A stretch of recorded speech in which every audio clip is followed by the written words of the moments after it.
나는 독일에 온 지 2년 됐다. 대학생이기 때문에 하루의 절반 정도를 학교에서 독일어를 듣고 독일어를 읽고 독일어를 말하면서 지낸다. 그렇지만 나는 독일어를 잘하지 못한다. 나의 독일어 성적은 C1이다. 이해를 돕기 위해 영어 시험으로 바꾸면 토플 95점, IELTS로 치면 7.0 정도이다.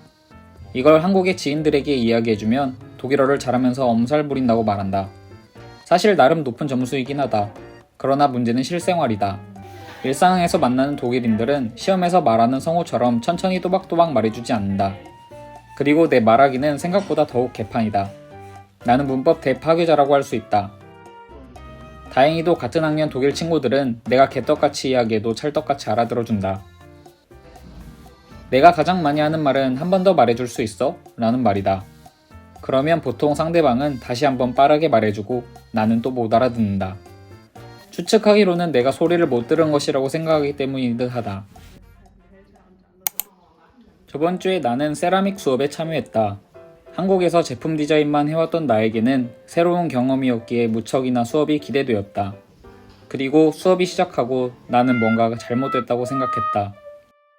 일반적인 수업은 들었을 때 최소 50% 정도는 이해가 간다. 대략적인 문맥도 파악이 가능하기 때문에 자잘하게 디테일은 놓치더라도 수업을 따라가는 것이 가능은 하다.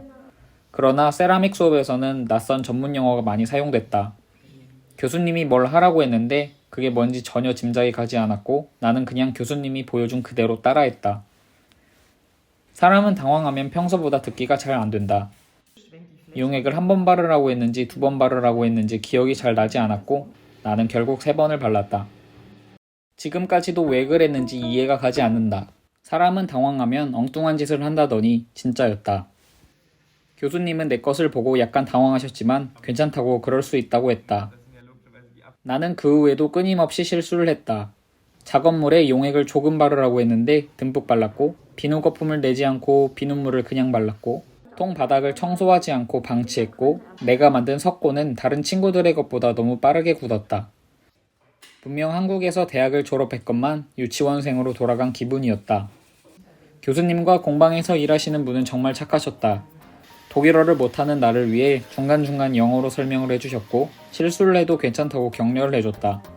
주변 친구들 또한 내가 끊임없이 물어볼 때마다 귀찮아하지 않고 차분히 설명해 주었고 본인이 모를 때는 교수님에게 가서 대신 물어봐 주었다. 만일 그들이 이 비디오를 보고 있다면 정말 고마웠다고 말해주고 싶다.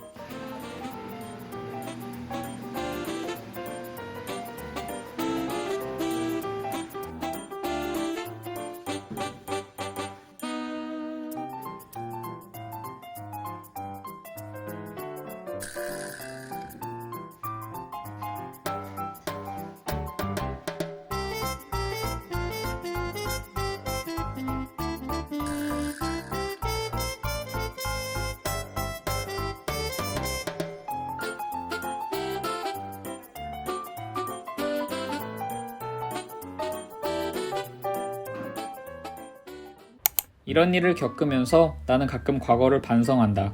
한국에서 대학교에 다닐 때 학교에 유학생들이 굉장히 많았는데 사실 나는 그들에게 신경을 많이 써준 적이 한 번도 없는 것 같다.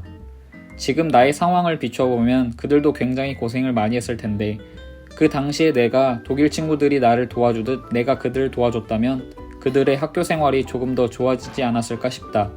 아무튼 친절한 독일 친구들과 교수님, 교직원들의 교움으로 조금씩 내 작업물을 만들어 갔다.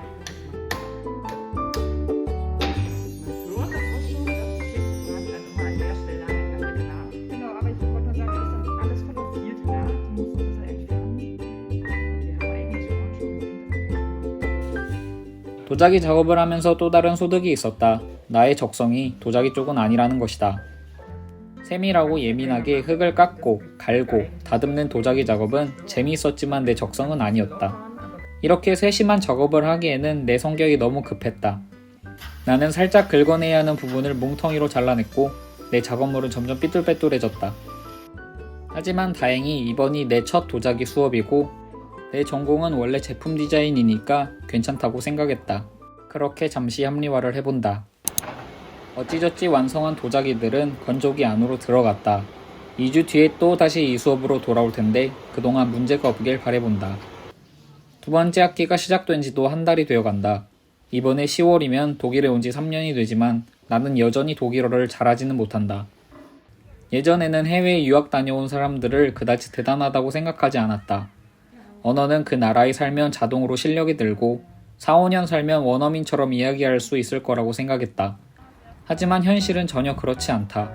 독일어를 잘하기 위해서는 학교가 끝나고 계속 독일어 공부를 하고 독일 사람과 잘하지 못하더라도 계속 대화를 시도해야 한다. 오늘도 나는 나의 독일어가 조금씩 나아질 것이라는 희망을 품고 하루를 살아간다. 이 영상을 보는 분들도 각자의 어려움을 이겨내면서 하루하루 조금씩 나아지는 하루를 보내길 바란다.